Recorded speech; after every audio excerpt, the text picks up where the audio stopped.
Now let's see what we have learned today. Today we talked about families and family members.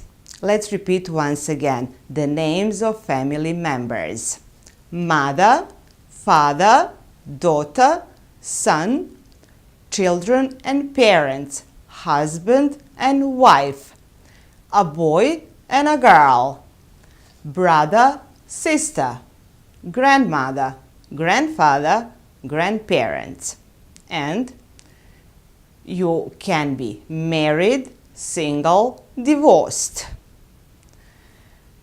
We've also talked about the verb have got. And now you can say a lot of things.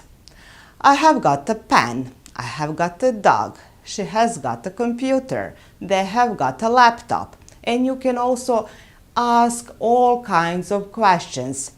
Have you got a sister? Have you got a brother? Have you got a mother, father, grandmother, grandfather, grandparents? Are you married? Are you single? Are you divorced? Have you got a pet? What is it? Oh, a dog, a cat. And don't forget to use the indefinite article. Remember, a daughter or one daughter, because they have the same meaning, but in English we usually use indefinite articles and not the number one. And remember also that we use the indefinite article a for something which is only one. A daughter, a son, a cat, a dog, a building, a computer. And we also talked about possession today. For example, my mother's name. Noun, apostrophe S, my mother's name. You can do the same with names. Mary's husband.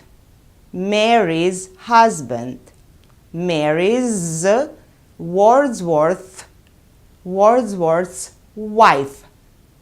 Wordsworth's wife. Mary's Wordsworth's